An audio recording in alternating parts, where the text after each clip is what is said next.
Boy, let me tell you something, girl.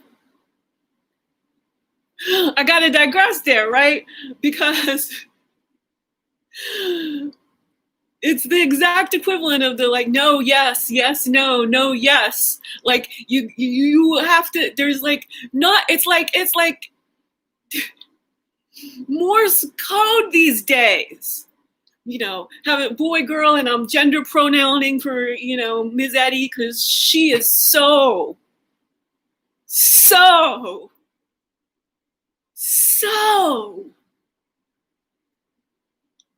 like inspirational to what's coming out of me right now.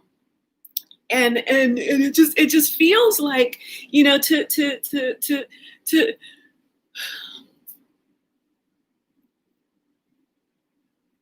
get a chance to have a conversation with a mentor of the quality of her work.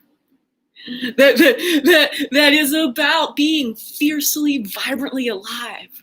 And I'm over here getting that shot because I'm inventing like a whole new genre for her and I to pioneer up over here on the YouTube Live. Now, I started out, I was going to just mention, the first take froze. So there's like this around 3-minute thing that my YouTube Live freezes on this MacBook thing. It's just like, I'm done with the way we're letting technology harm us. And what I mean by that is, first of all, it's all this over featuring. Then it's the dumbing down of the appverse. And then it's it's all, again, there's talk that it's all customer centric. But the truth is, upgrades and updates are constant. I mean, nobody wants them. It's always making things worse. There are not like conventions of people going, hey, you know what we'd really like you to do? For the most part, we just want things to keep working as they work now.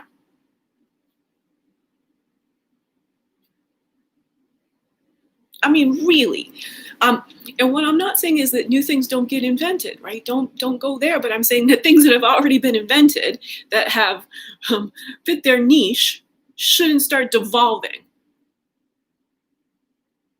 We had everything we needed in MS Word 97, did we not? Has it not gotten absurd to the point of being unusable?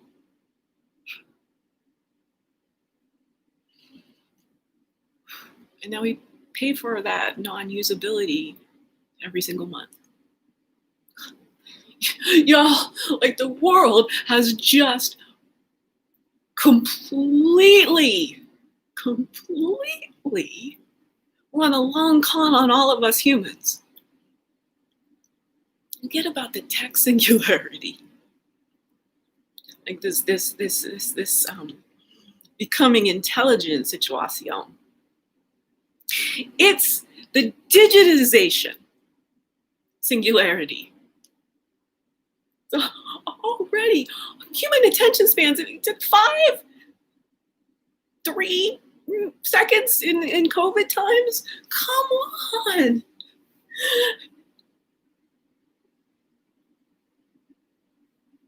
What has happened to our species? And this is just, in my country, but I mean, in 2020, the brains aren't working. So I'm failing on the money front because I just keep going, well, logically, I approach things this way. And what's happened is sort of like everyone's plugged into this hive mind of just check a notification, drop an emoji, multitask on 3 devices. These big brains that we evolved to be the stewards of this earth, to care for all life, to figure out how to keep improving.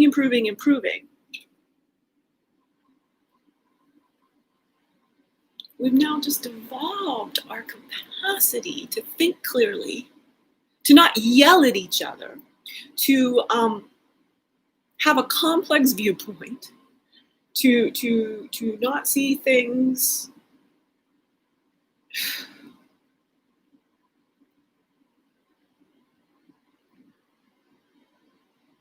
it's all. There's nothing here but the fact that we have allowed greed to make every human afraid of the consequences of human civilization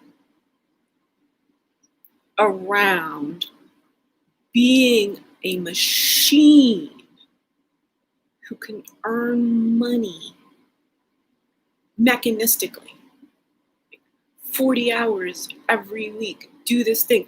And, all of this pressure, well, this is minimum wage, and minimum wage is here. And the cost to live in any city is up here. And we're not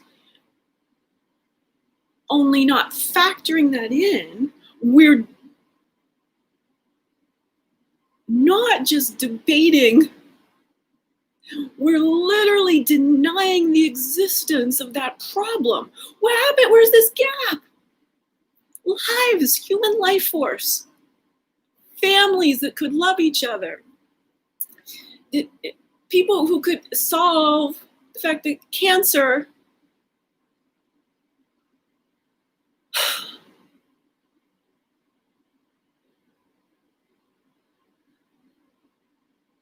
back to how we've got to make humans' life the basis of our decision making. Now I'm going controversial here because this is for Eddie Izzard.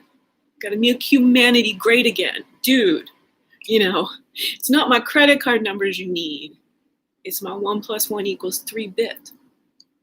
How we make humanity great again is figuring out how to filter through and get the humans who can get what I'm doing here. And I can make this better. I mean, I'm literally completely stream of improv-ing this. Okay. So then, I feel like all this pressure because the sheeple aren't going to understand it.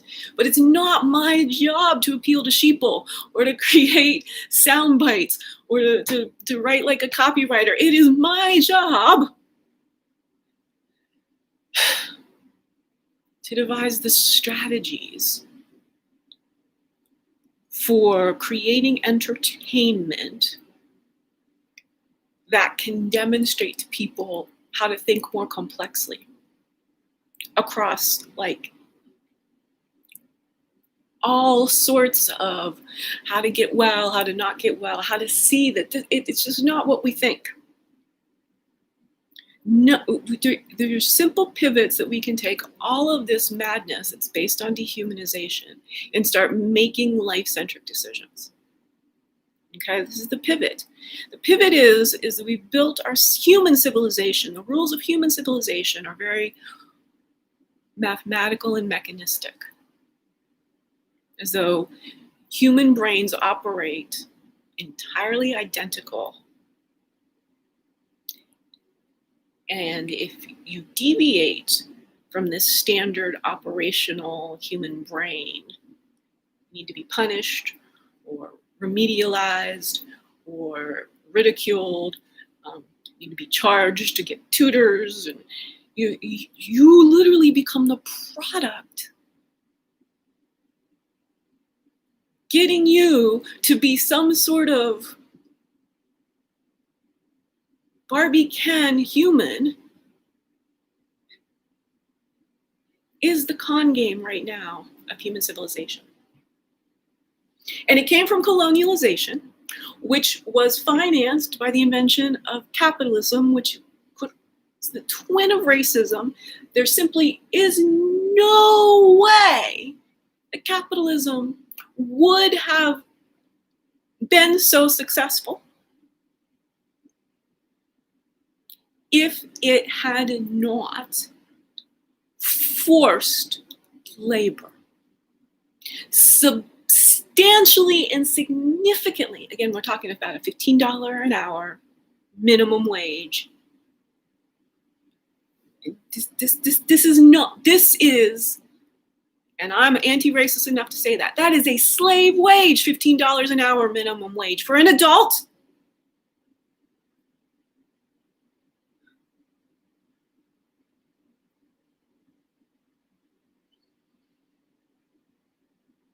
For anyone. I don't think you were thinking I'm going to go there, but this is the complexity that when you start seeing things as the whole point of human civilization should be to make enabling human life force to operate at its full potential. And how things are set up now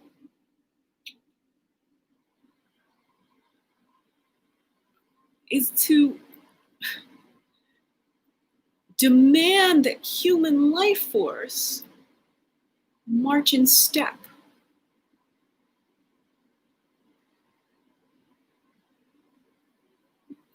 So what we have to come from is there's this one way, and we're all to be graded upon the rigorousness in which we can reproduce standards and the moves, and I did that.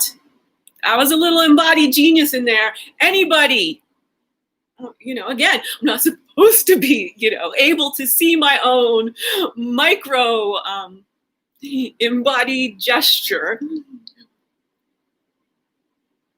I don't know. Did the body go first, or did the mind? I mean, because I caught it, and I'm still going on about it because I'm certain you'll see it now. There it sort of was again, much more feminine, much more light way, but it was a gesture. It's important to understand that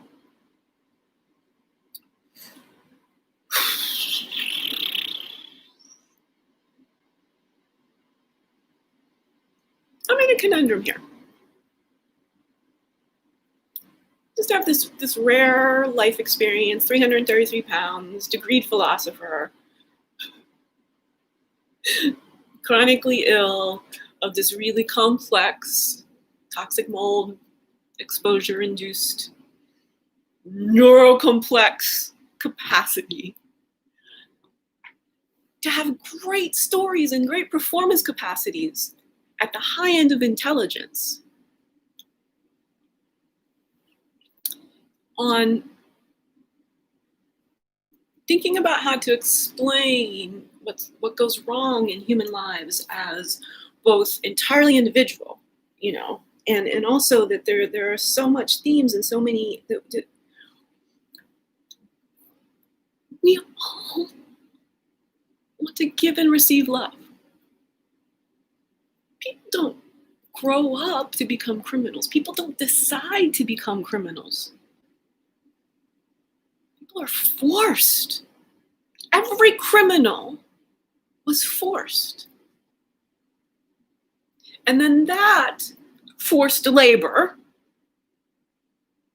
capitalism, man. I don't know what you think you're defending, but if you get to just pull back just a little bit,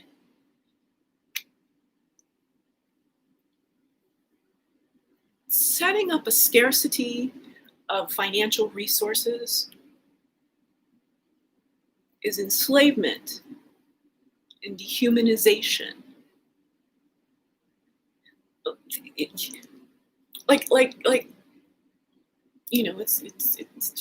It's all.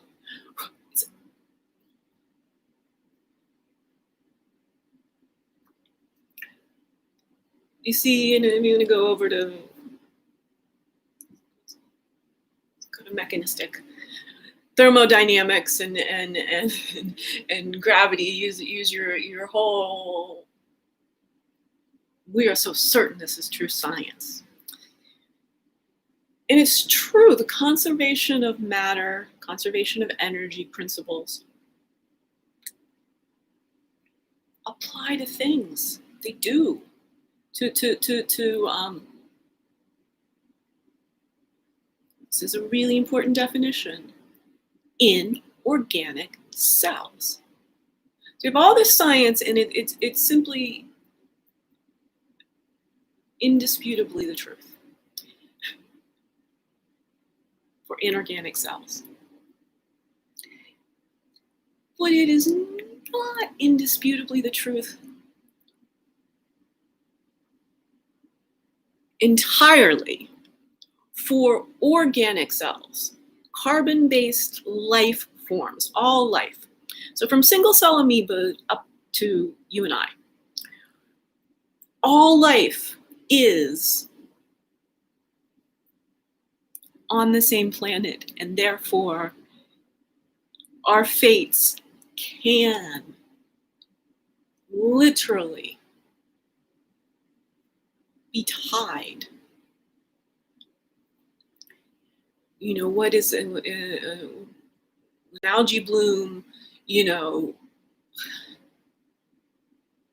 poisons that single-celled amoeba. If we were sensitive to that, I'm not just saying sniff test, although some of us might be able to do that, but you know, start to monitor, start to care about that. You know, like again, where we know the ice is melting, we know the seas are rising, we know that the temperature keeps going up. That's enough. Can we stop with all of the rest of the complexity and start sensorizing that and doing real work to say it's all down to us. It really truly is. There are, of course, trends at the planetary rock level that could be equal or more, or I mean, there's, because how many variables are there? The soil cycle and the carbon cycle is due to the environment. You know, has a gazillion variables. That's just the human brain. Just the whole point here. I'm done with the macro. Gazillion. So this is where I was at. Here I am going up to 18 minutes. Just stream of consciousness. Stream of fucking consciousness, y'all. Explaining consciousness.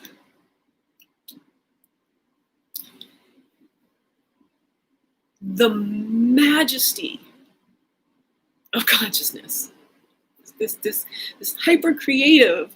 I'm using all of this rigorous scientific research, philosophically applied, to say, hey, y'all, being human is delicious. But human civilization is stinking up the joint. The rules, the regulations made 100 years ago, 200 years ago. Nothing's the same. In such a drastic way, anything that's pre-20 years ago, almost irrelevant. Historically valid and sometimes important, but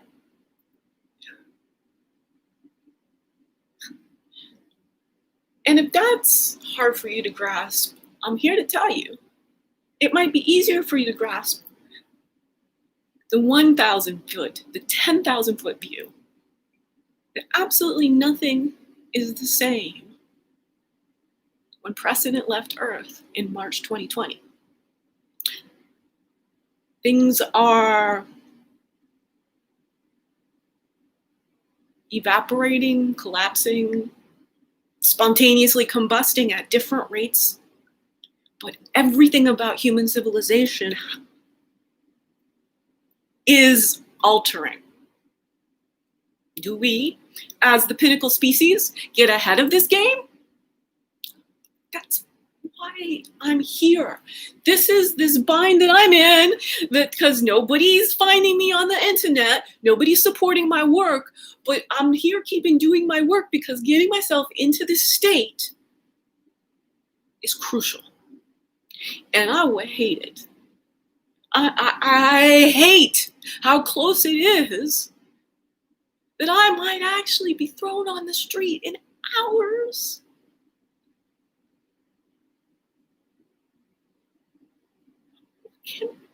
get any help. I can't. So many people. Why? This is the lie of human civilization. There's just no. It's not that there's no safety net. It's that the civilization is actually. I just need to keep this roof over my head with a deferred payment based on my abundance that's coming from my career now that I've healed my health. But the process of trying to get attention on the internet, because it's a Ponzi fucking game. You're hearing it right now. And I thank you, YouTube and LinkedIn and Twitter, for being here for me. And I got a lot. I'm not redheaded She-Hulk. I had a rage. Because you gotta get your attention.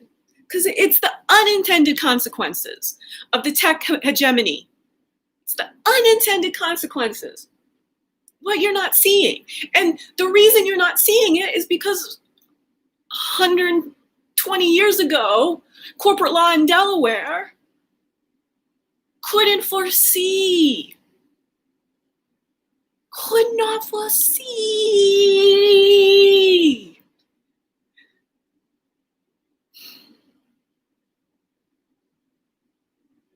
the amount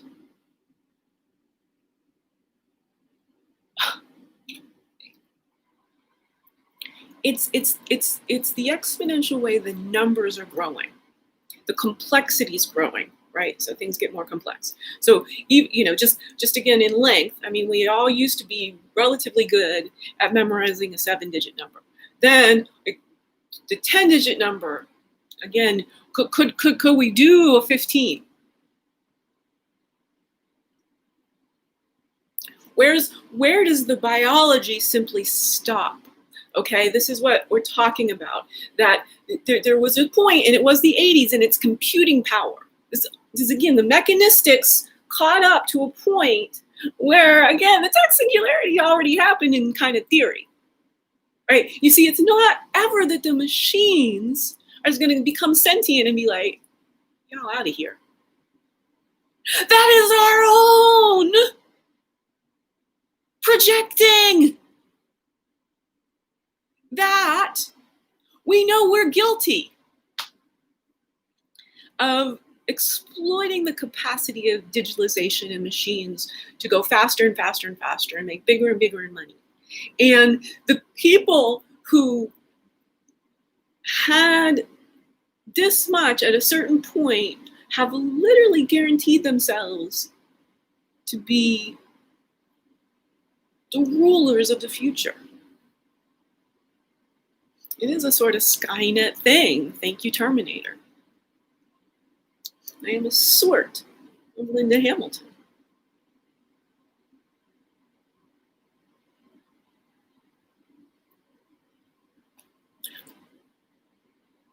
I'm not telling you how many levels of meaning that has. But a lot. I don't know, at least triple entendre. 3 meanings. And then there's riffs, on the governator, and there's riffs that can occur. That's how stand-ups work. Now I'm all gonna have to make a Arrested Development, Magicians Guild, send Will Arnett to assassinate me kind of tangent. My people, wherever they're at, love them some Arrested Development. And they would certainly know that, giving away the secrets, magician secrets of philosopher's logic, the power. This is all I'm doing. I mean, I'm going fast, right? I'm practiced in the tempo of letting my brain go. I mean, again, this is the work is the fearlessness of it all. And again, sometimes, the adversity thing, but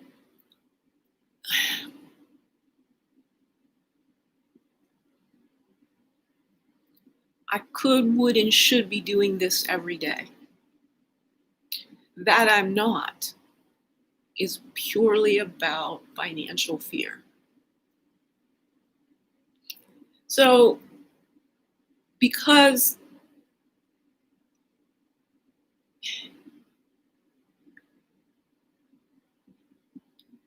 the world around me believes that money's more important than a sincere effort to create a creative body of work that explains a bit more about what's possible for a 50-year-old woman.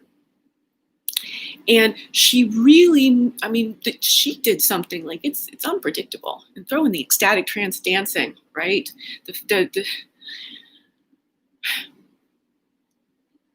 You see, we need to, that concept, this being stream of consciousness, improv performance, what Deb needs to say, right? These are morning pages. This is, again, my afternoon version of my morning pages. Thank you, Julia Cameron.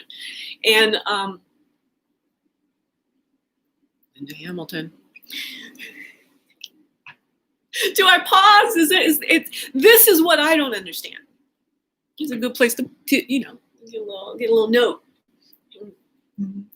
Eddie! How you doing, girl? Look it. Since I don't have any actual other humans to perform with to get feedback, does the Julia Cameron to Linda Hamilton, is that like ABCD? Like okay, there's a pattern. Most people can transverse it. I mean, The Terminator is like one of the world's most known movies, talked about wise, right? It's just iconic in that it predicted. We all, in the reality of like, Arnie being the economy, the credit cards, the mortgages, the land. Arnie fully embodied the economy. That's why this feels 2020 has just been like Terminator City. And I am Linda Hamilton, god damn it. In real fucking life. I'm playing a role over here. Can somebody get me Bill Murray's 800 number, please? Let's do a Groundhog Day thing, too.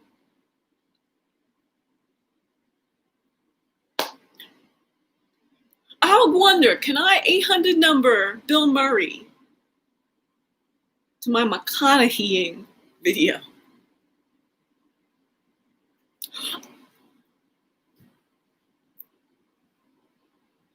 I'm not too proud to occasionally mention a white man. But again, the ones who are so very clearly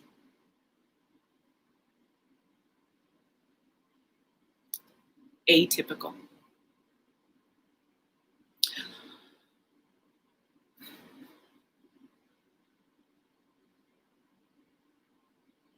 See, there's the Kathy Griffin of love aspect of all this. Yeah, but we're light on Chappelle. So honestly, really, I mean,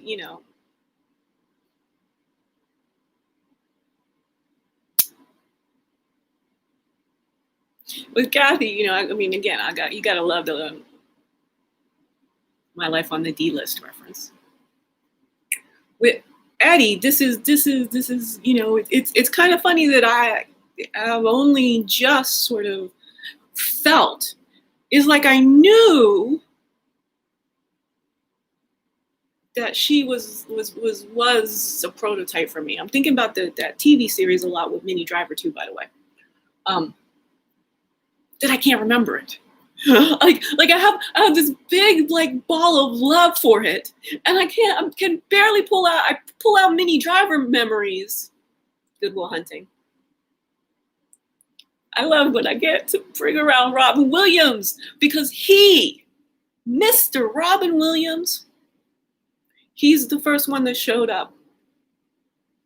Before Chappelle, before Eddie. Oh yeah, me and Eddie Murphy. I was like Labor Day 2019 when me and Eddie Murphy had a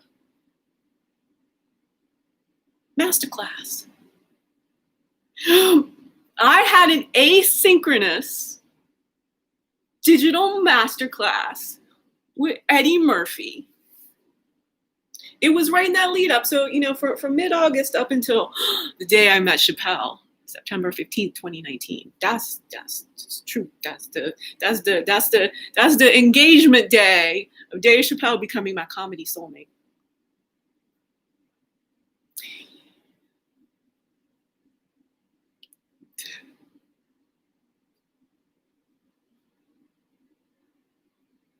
Now, I can't remember the title of this because if I could, I'd bring around, I just pull in another, I do 12 Days of Christmas thing and bring in some more comedians. I think it's just stream of consciousness. It's me going, okay, I've got to perform for money. We're sheltering in place. I'm alone in the world, having been a hermit for a decade.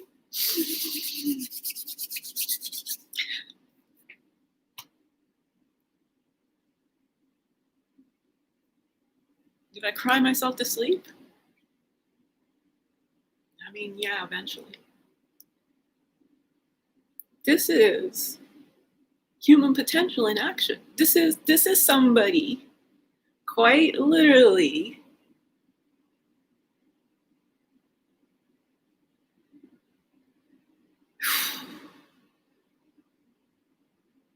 begging for her life, for help. People, just help, and in the form of it's like there's this thing that everything in the US of hypocrisy is about money, but as soon as you need help, both you and literally everyone you go to tells you to go get money first before you get help. But we're so against, we help those with a lot of money. All rich people get swag bags and it free this, that, and other things.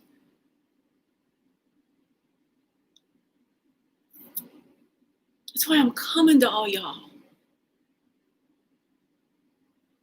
Back in the early days of the lockdown, y'all can go on this very here website, YouTube, and search for Bernie Mac. Because early on, I did the same thing. I did a bit where I talked about having breakfast and having Cedric the entertainer in my brain. We just, we're doing a Seinfeld, right? Cedric the entertainer playing Kramer, and Deb is playing Jerry Seinfeld. Said he said, let's do that, John. Said he said that. Cedric the entertainer, you and your talent, your creativity, your the way I resonate with you. Cedric the entertainer. I just created my first skit because I'm really just all about this talking stuff. Moving around, doing my dance, right? I am an original. Lucy Liu got to be Watson, right?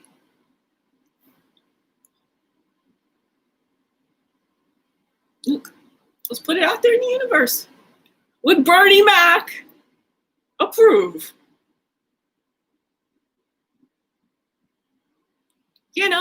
Tribute replacement. I'll tell you how Mr. Bernie Mac gonna be like, oh shit, America, this redhead is for real. Because I go get my Android and I get the voice recording that said that I'm losing this weight. I'm figuring out how to stay alive for past this mold exposure. And what I want to dedicate my life to is doing tributes. get on the Apollo stage and redo, the skit in a real tribute way, of Tina Marie Rick James's last performance, right? And then Chappelle became my Rick James, stand-up comedy-wise, right?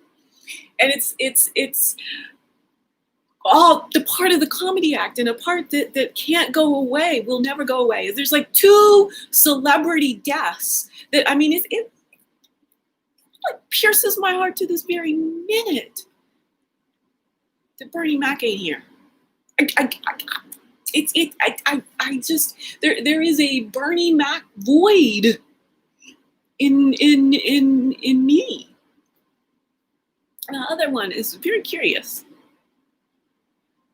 Again, Robin Williams is just right up there, probably 3rd. But number 1, and this is just chronologically, right? First death, next death. The first celebrity death that unaccountably. It's okay. So somebody, aware of, but not, it wouldn't. Andy Warhol, Bernie Mac, Robin Williams. Do you know of a better way to demonstrate racial harmony? To demonstrate a life lived of a very integrative approach to seeing race and loving fully melanated humans. A lot. Simply, truthfully. It's a story, an aspect you may not have seen coming. I'm all over here. I'm every stand-up comedian ever lived, let me tell you. Yes! Now we're going to go into the human potential. Now we're going to bring on the well-being philosophy hat. Yes. The ones I've mentioned, and we throw Marlon Wayans in there. He played an important role, wokish, important role in what's going on here. So out on the Twitter, just need to get @Jack to run us a report.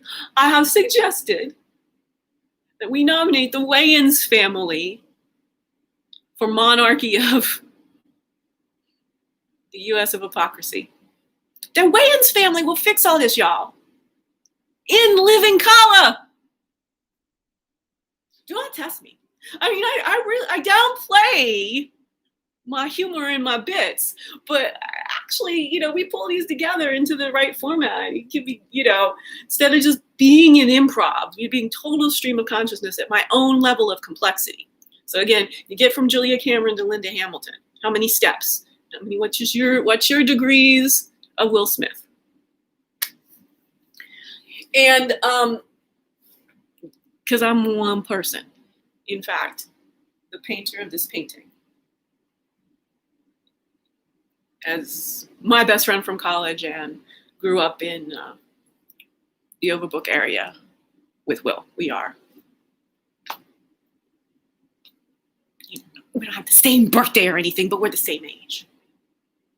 See, do you see? There's that is a brilliant, that's going right down into, there's a simple way to explain everything. We're the same age, but we don't have the same birthday.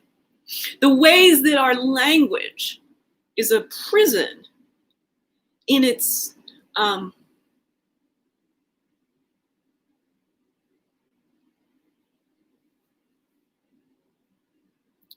it's in non-complexity there. So you're saying, two incompatible things, but both phrases mean the same thing. You are the same age, but you do not have the same birthday.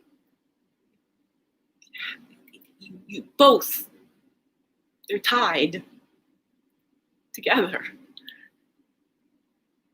This is an actual conundrum. The chicken and the egg is not a conundrum that can't be solved. Is it correct? easy, simple answer to which came first, the chicken or the egg.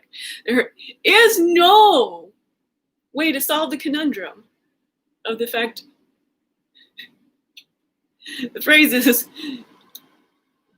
we're the same age, but we don't have the same birthday. Now, we all know we go in and do the math. We use our intelligence to match up. Well, is this one is literal and this one is this, and yeah, there's a whole other 364 and a quarter days in which you could still round up to be the same age but not have the same birthday. But yet, when you say it like that, like when you get one of these names, like Pagliacci, and you just, these random names that are and you say, like, it's like you get high. Like you go into this delusional state when you say certain kinds of words, like 4 to 5 times or more, right? And it's kind of like that 4 to 9 times. That word just starts morphing. You don't even, I don't know, is it the sound and the meaning? It is. We've got visual illusions, we've got auditory mimicry. Like, I know it's not just me, but you all do hear that our birds are now chirping like our devices. Biomimicry.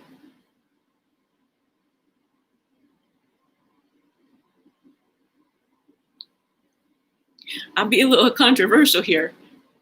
It's sort of like the reverse racism of biomimicry. It's the wrong way around. And it can't kind of literally occur. That's where this complexity, that's why I'm taking this controversy. Because it's not the case that it's a perfect analogy, but it's in the way that it is a category of the same sort of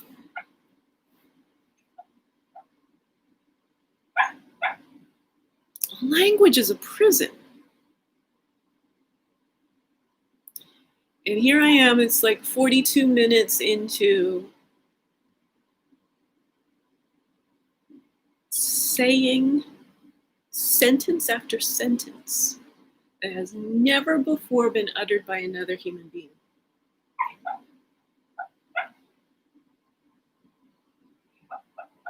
You want to invest in this. Especially if you're getting the way the process keeps flowing back to illuminating how humans work. Using a set of metaphors and connecting this and that, synthesizing.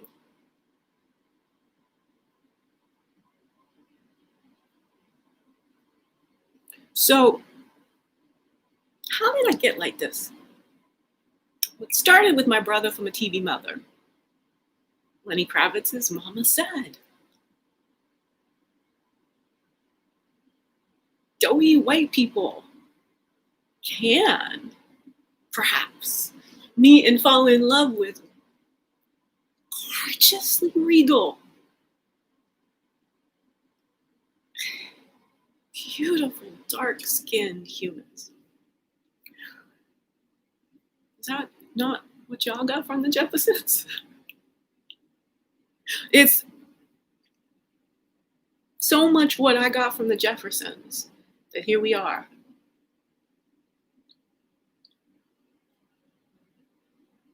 Bernie Mac is posthumously going, America, these redheads, give her a shot. Yeah, okay, I got off, because I couldn't figure out how to I couldn't throw the kids under the bus. I was in there going really slow. Isn't this interesting? So let me dissect how I'm learning the art of improv. Because I'm going in there and again, I had just paid your attention directed your attention back to how smooth and consistent sentence after sentence. So now I'm just a little. Here's how it'll work. Here's some of the clutter, the deconstruction, the maintenance, the other side of the camera, in the parlance of it's Zoom. It's a Zoom mute life. I don't know, do some Annie Hard Knock Life. It's a Zoom. I don't know.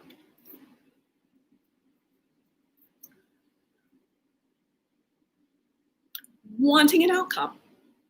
I wanted an outcome. I challenged myself, even though I know that this has been a great performance,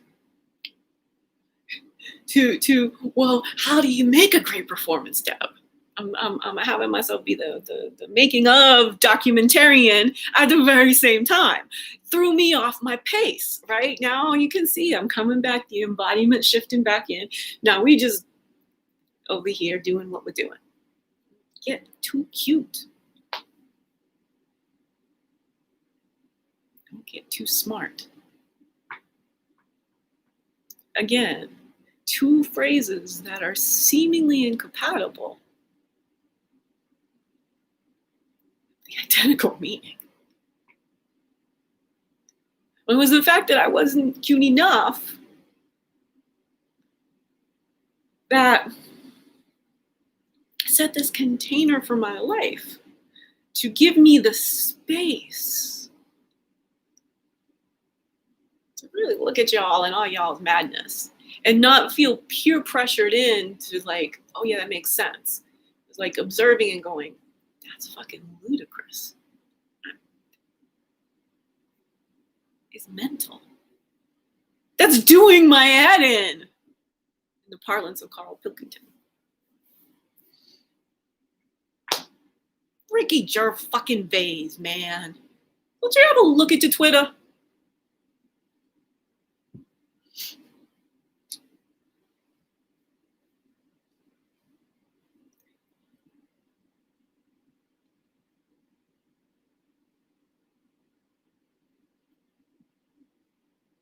Eddie.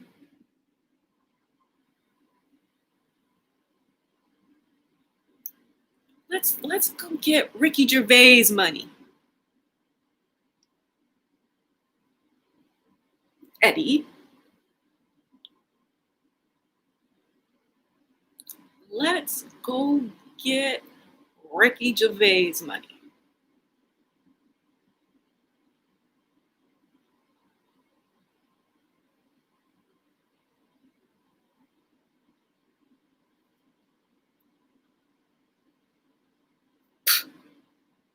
If he made that much with that tall, gangly guy, imagine the exponential markup with 3 feet of red curly hair.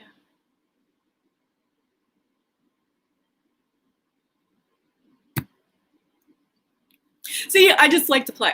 And with everyone who I feel is open-hearted and flexible brain, who is on the side of humanity, really truthfully. I mean, you know, there's a quirk here and there, but inherently, I want all of y'all stand-ups, because I'm telling you, I know it for a fact. Here I go again, magician secreting. The fuck is Penn Jillette? Go to the Tweeterverse and Penn Jillette, right? I mean, because he should have just written me a check too. I mean, I use Cray Ray, the same weight loss. I like the whole thing of, you know, inventing stand-up philosophy through a magician, and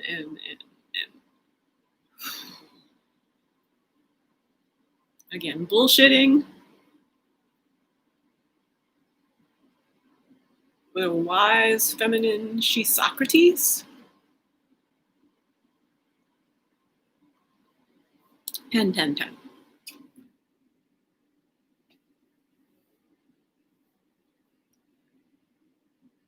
This is like a phenomenon over here. It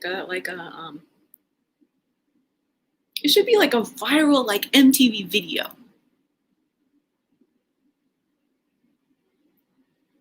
You can get Sting to like holler, I want my stream of consciousness YouTube Live.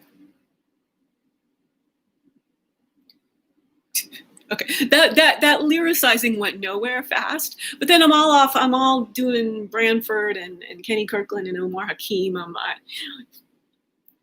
To point you to right the very where your fingers are. You can search on YouTube. Did some great singing of "Consider Me Gone" during earlier effervescent period this fall.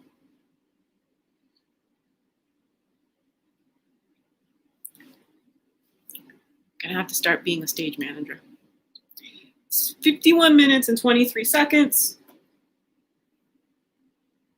60-minute performance, 90-minute performance. The world of the internet, everyone with brevity.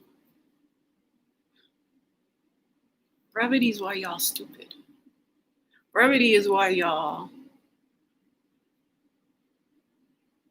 fight over masks, then fight over vaccines, then fight over $600.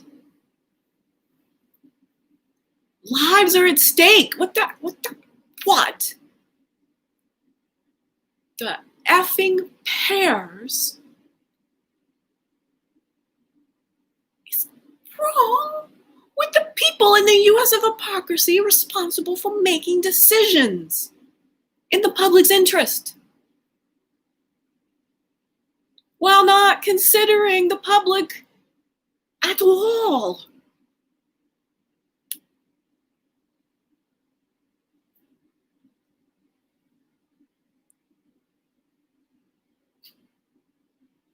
I want to thank my mentor, Paul Carrick-Brunson. He is a world-class TV presenter. And I have been learning from him both the art of video performer, talker, interviewer, et cetera, going in my own way, of course. I don't know if he'll need to disown me at some point. No, he won't, because this is all about love. All about love. So the controversy, even if it might come, I don't think I'm going to get all that much controversy, to be honest with you, because who's going to invest the time? You see, the timing, also the complexity, the refusing, you take me out of context. There's some things that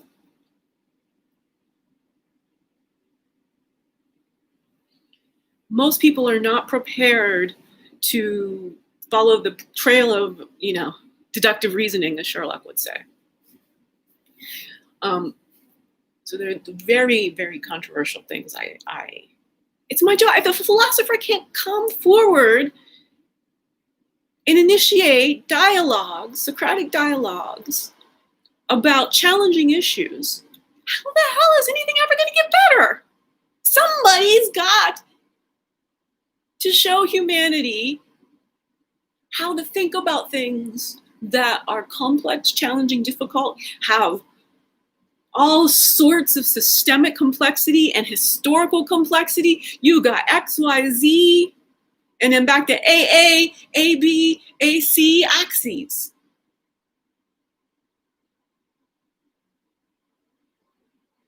Capitalism is slavery. It is only the current dominant economic system because it enforced slavery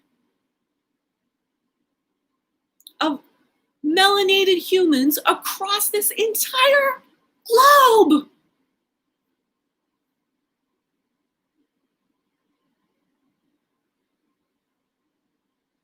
That has got to be faced and atoned for. Reparations must occur. And as we have seen from Nelson Mandela himself. When that justice is served legitimately and as thoroughly and as sincerely as possible, immediately the oppressed are trying to raise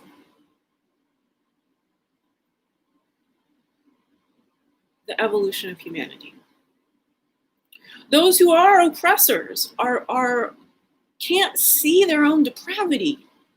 They worry that they'll then turn the tables. I mean, that's sort of how the oppressors got to be the oppressors, is they turned the tables. They used weapons, they used ocean sailing ships, they used technology, they used digitization, they used computerization, they used Facebook ads.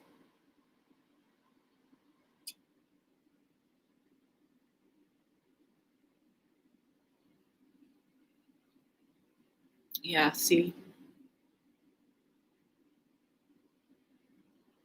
Facebook ads.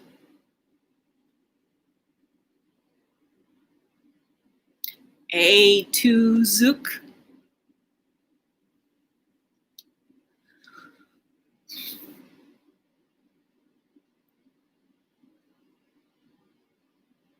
All right, y'all.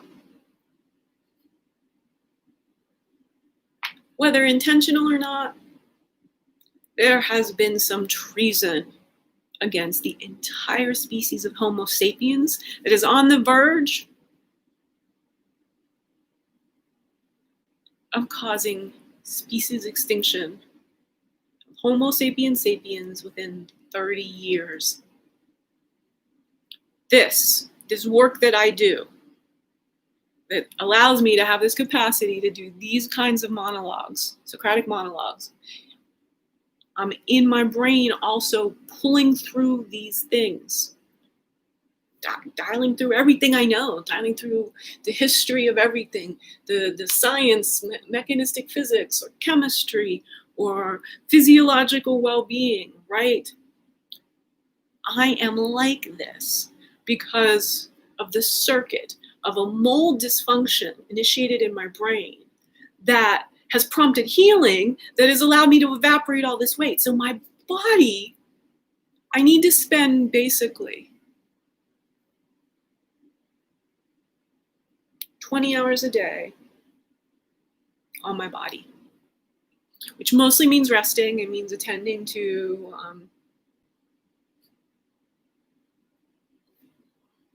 homeodynamic balance. Thank you, body. I was off. I mean, it was again, I have to tell you just what the 20 hours I spent on my body. Well, it might just look like I'm hibernating, which is a fine word for it. I embrace that word. Hibernation is a cool trick, y'all. What I can do for chronic disease by increasing sleep, that is a monologue that will go viral. Just me talking about chronic disease and increased sleep's certainty to produce some results, even if they might be invisible, right? It is a Sphinx's #wellbeing philosophy challenge. If you are unwell, up you sleep. There is no downside, and there can be like a miraculous upside, depending on how astutely you monitor the beneficial effects of more sleep. How bad you are. I mean, it's not like this. Sleep processes all of your backlog. All of the healing your body stores up. It's got registers. It's got GL account balances of all of the things you've neglected to do all of the nutrients you forgot to eat when you were in your, frozen pizza binge state, all of the, excessive exercising, the all of the self-loathing, all of the again, and none of those to be judgmental. What I'm trying to say there is these like hyper civilization. It's the hyperness of our civilization and on the notifications and the fastness. And this is what I'm saying about the digitalization singularity. So thinking about the size of the numbers and the complexity of all of the expertise, and then there's all the terms and conditions you have to constantly, and all the emails about new terms and conditions, and all of the no new passwords now.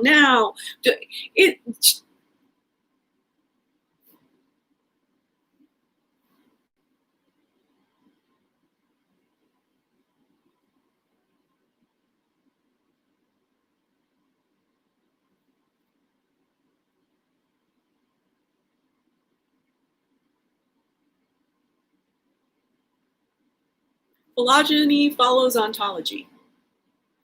I have no idea how to explain that. I know that is 100% accurate, but since I can't explain it, I'm like scared to say it. But my subconscious is insisting. There's something here in this ontogeny follows phylogeny. I don't even know which one comes first, and it doesn't matter, right? Really. This is the kind of nitpicky perfectionist thing that I can't be smart enough to use this in a really cool, complex way if I don't know which word comes first. But I can, because I remember the phrase as a chunk.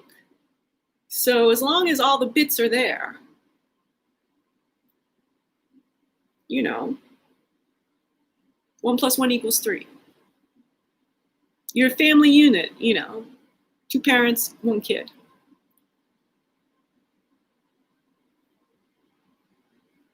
The arrangements are always dynamic.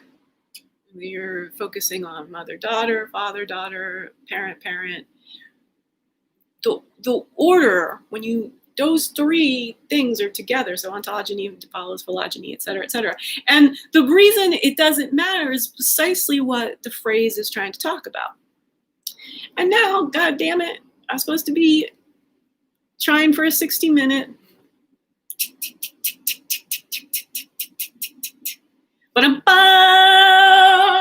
we're going to at least 90. No, I'm not joking, y'all. You think I am not gonna sit here and show you how my brain works? Back when I flubbed it, telling you about it. Okay, so I just typed in O and TOG. I'd screen print this for you. It's Saturday, 3:39 p.m. But so it is ontogeny recapitulates phylogeny. It is not in alphabetical order. So, well, here's just the top of it. It's Ernst Haeckel's biogenetic law. I mean, again, this is the well-being philosopher, the world's very first well-being philosopher. So commonly stated as ontogeny recapitulates phylogeny, the biogenetic law theorizes that the stages an animal embryo undergoes during development are a chronological replay of that species' past evolutionary forms.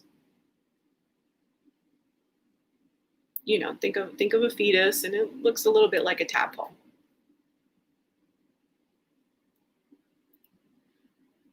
I'm over here describing to you my own evolution of consciousness so that you can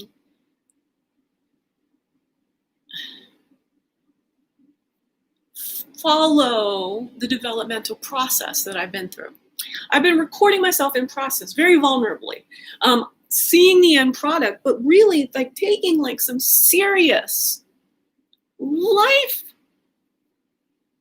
altering risks to go, I'm doing the work. I have to be dedicated to the work.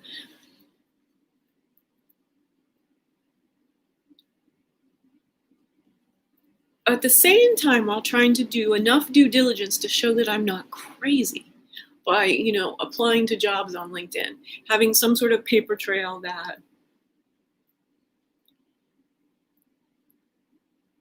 I have tried to play by the rules of a society that supposedly works. But our civilization is failing, especially the economy. Everything is about a flawed concept of money. Human life force is in abundance, incarnate, and we cannot have that abundance be subjected to so much harm, to literal death over zeros and ones, or twos or threes, or nines or billions. Human life matters, y'all, all of it. Life matters. But matter is not life. Huh? Matter is not life. So understand that. Eddie, shit. I mean, you're doing this marathon, you're doing all these performances.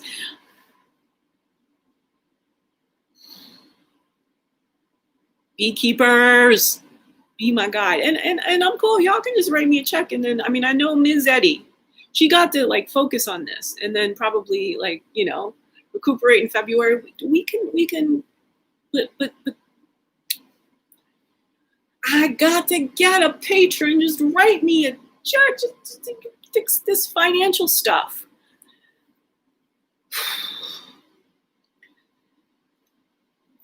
Because look at Albert Einstein. All my favorite stand-up comedians, y'all now being compared to Albert Einstein as the tribe I need to keep me going, because it's so hard to get any kernel of human attention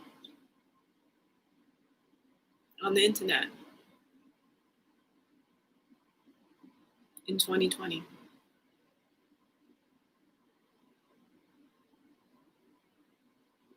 I might be an outlier, but I have put in the effort.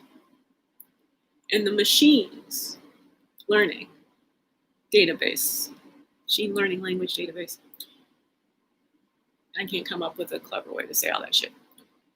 The algorithms are not intelligent. It's just as intelligent. Whether it's your cup of intelligence or not.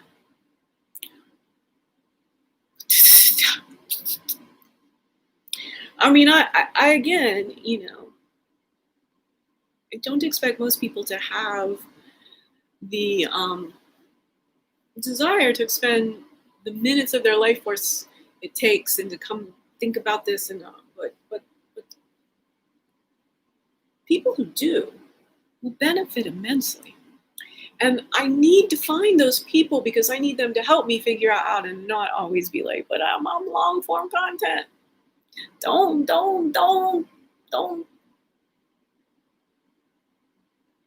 make me punch a time clock. So again, everything is all work.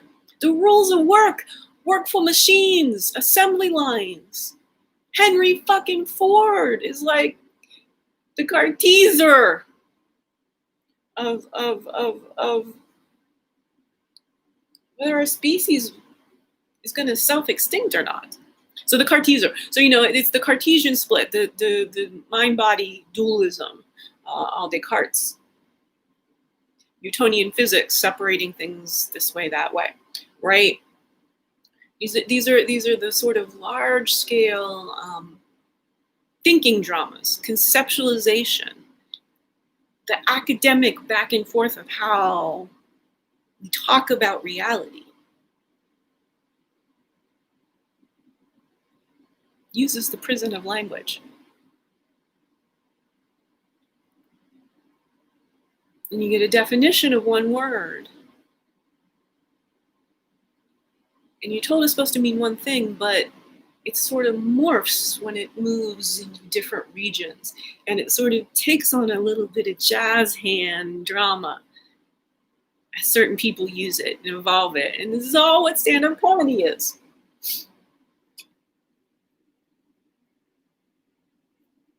How'd you get so smart, Deb? I studied aesthetics, the philosophy of beauty at Carnegie Mellon University. So now we're talking about language, the beauty of it, the performance value of it, the historical ramifications of it, the linguistic complexity of it, the socialization and acculturation that has reaped madness upon a really cool species. We are all capable of so much more, and not in these fragile, rigid silos of achievement. I'm talking about telepathy and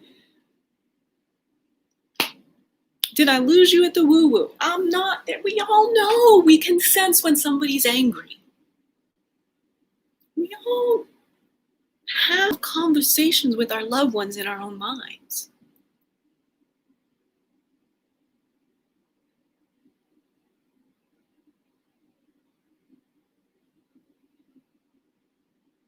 How many conversations do you have with your loved ones in your own mind?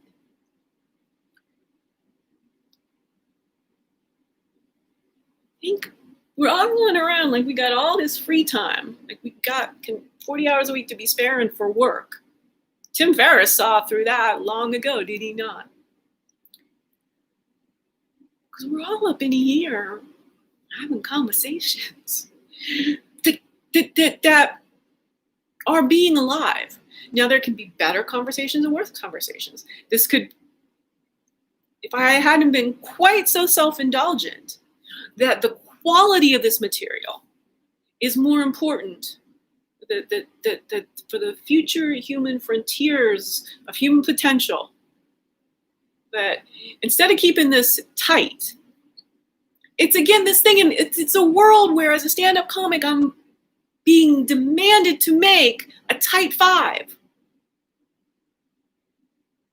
But I'm Dave Chappelle's comedy soulmate.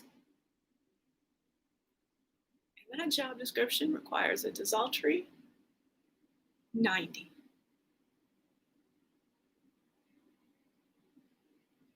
So F the goddamn time clock. And here comes the goddamn peanut gallery.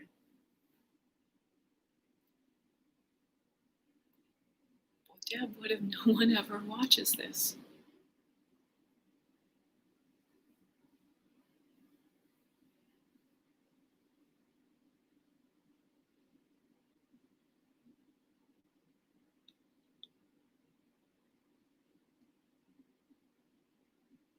I've left a digital legacy of what John Kabat-Zinn would call full catastrophe living.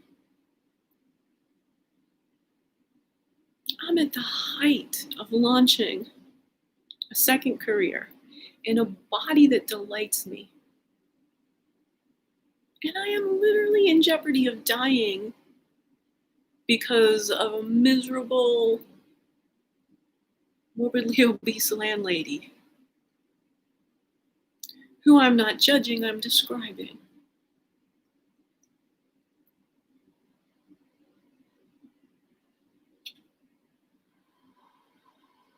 I understand her,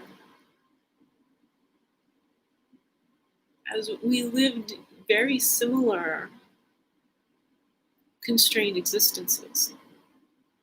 And my concern for her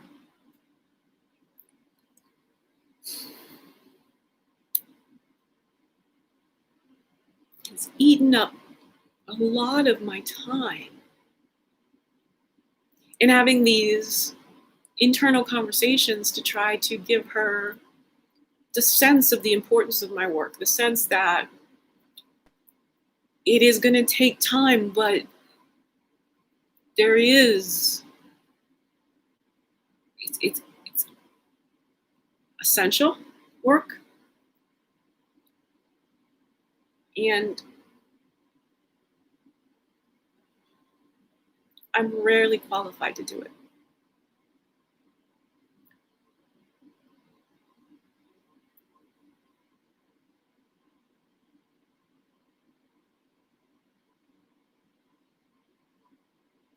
Check out this embodiment.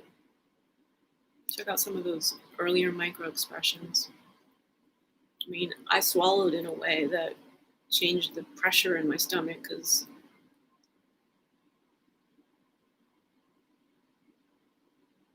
it's happening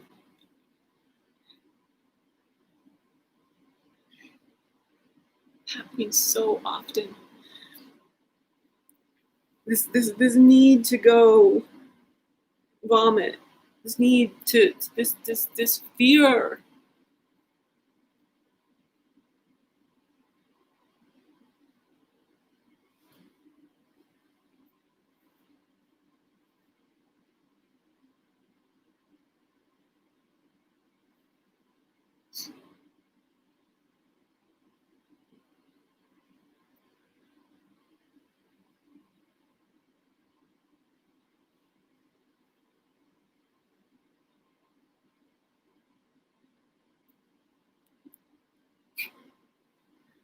I can't believe Brené Brown isn't doing vulnerability auditions.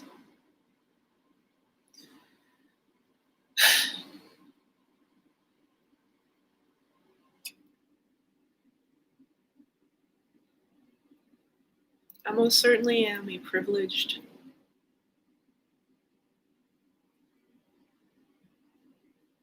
pale, redheaded, morbidly obese philosopher. First world problems. But what is valuable in this is that I always want to say it is the dramatization of how the simple trying to love of being a human, trying to do your own good work, it actually requires a lot of nothingness, being in nothingness. Are like logic and love intertwined. We are not here to be occupied in service of corporations until we blow gaskets and fuses and need constant oil changes. We are a different kind of entity. We are not machines.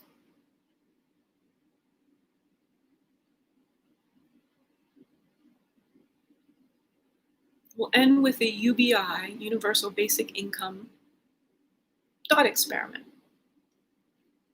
I can de-money digital money,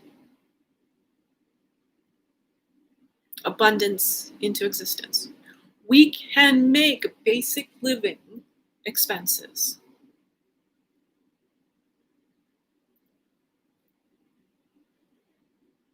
matters of zeros and ones. We can decide that everyone must have a home and internet access and an Amazon stipend for food. Amazon Uber Eats, little something like this. We can hibernate as a species. Not necessarily because COVID's that bad. It's bad. We're not playing any kind of. It's bad over the long term. There's just simply the way the first moves of this chess game, we got so erroneously wrong that we turned it into a cricket match. We're down here with our little chess pieces. The virus is getting bold. It's adapting and evolving, and it's not the last. So it's the most successful ever. What are the preconditions of the code Do they spread now to many more varietals? Don't tell me that there isn't a next generation. And, when was the original SARS? What are these outbreaks of Ebola? This has all been in the last 20 years. And so we have HIV from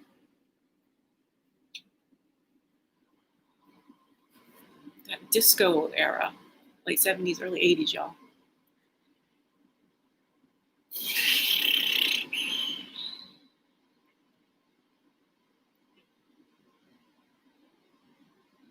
So nature and human civilization in the 80s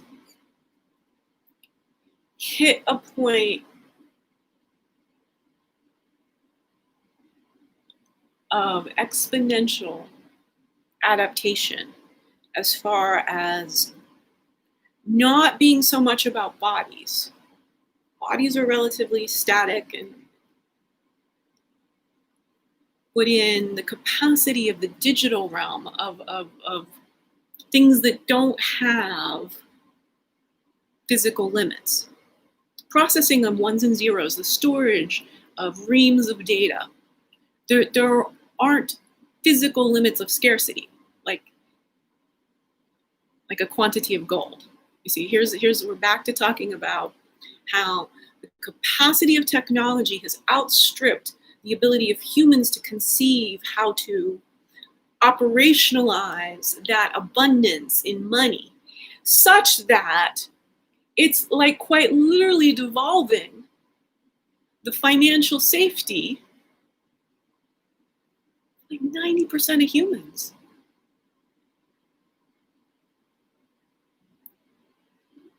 It is literally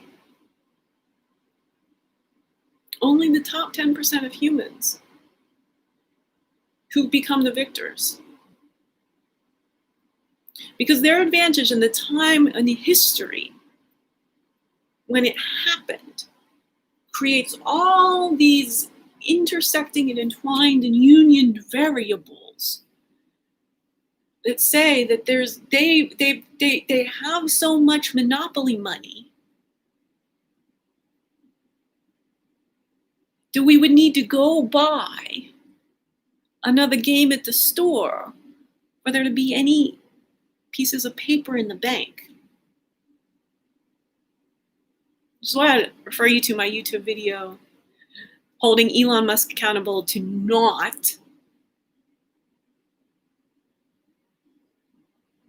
go into Mars until he and I have a stern philosophical brainstorming session.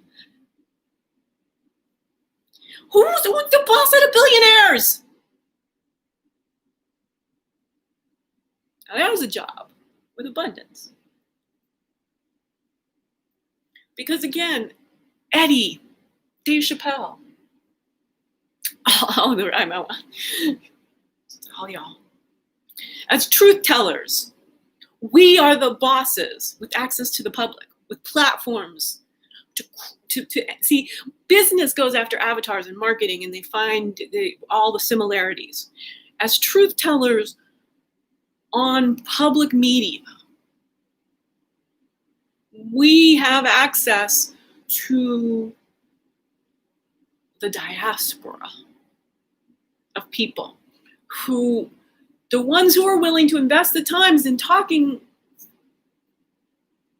and hearing us talk through our own truths. Those humans can do more than just relax, more than blow off steam, get the endorphins of the laughter. I mean, it's all. But they can actually also be learning how to evolve their own consciousness. I think that's mic drop out. Peace, harmony. Yeah. Gots to go. This has been Deb Helfrich.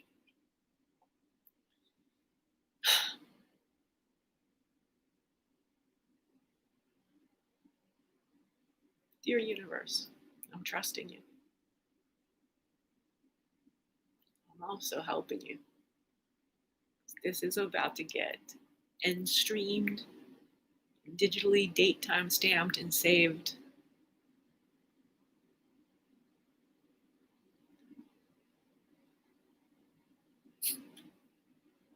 I had no idea I was going to grow a little redhead girl grow up to get Sigmund Freud vagina envy.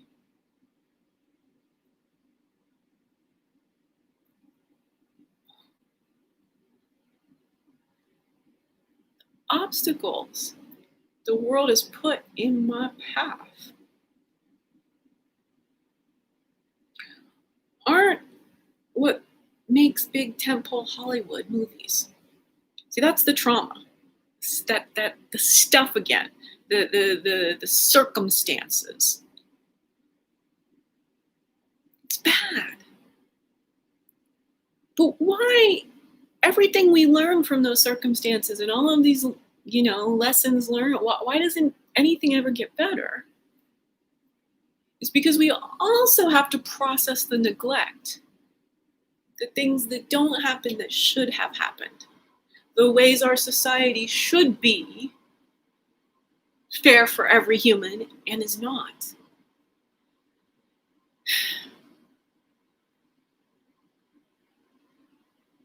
Global unity.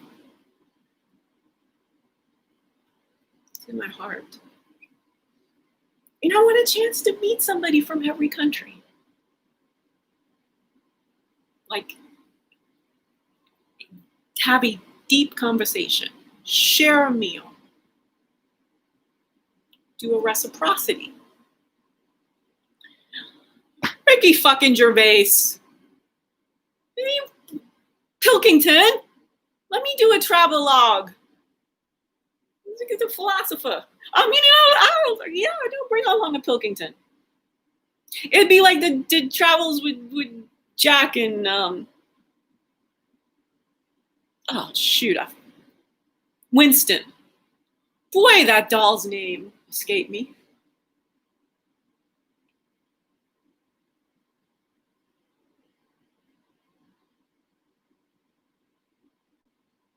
I have been learning. I have been learning about neuroscience. I have been learning about how to reverse Parkinson's. I've been evaporating morbid obesity. I've been watching film, stand-up comics.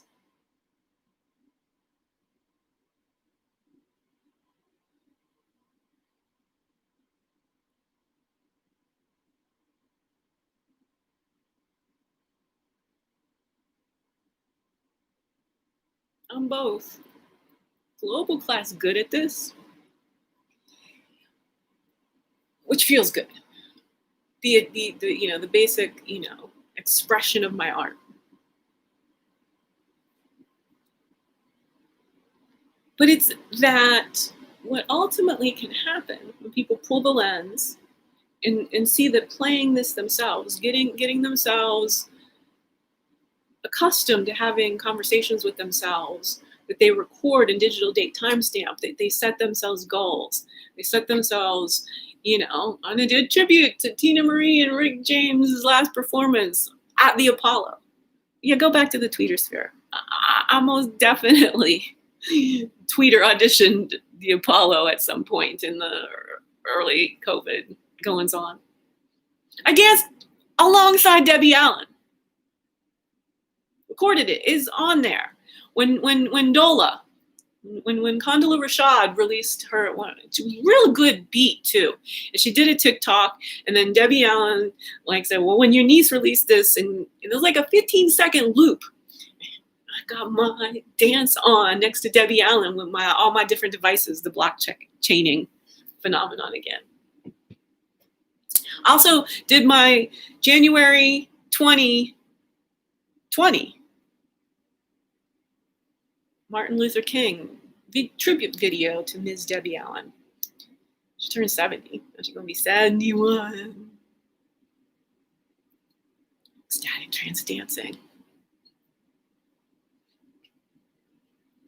Creative movement, creative thinking, creative talking.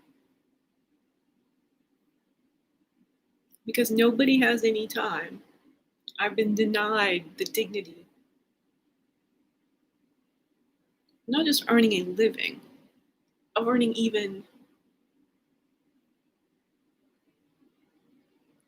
attention. Human attention is the most precious currency we can imagine. And the internet is a Ponzi scheme. Right now, the way the internet has been commercialized is a Ponzi scheme. Harmony. This has been Deb Helfrich, hashtag Redheaded She-Hulk, coming soon to somewhere. Guaranteed.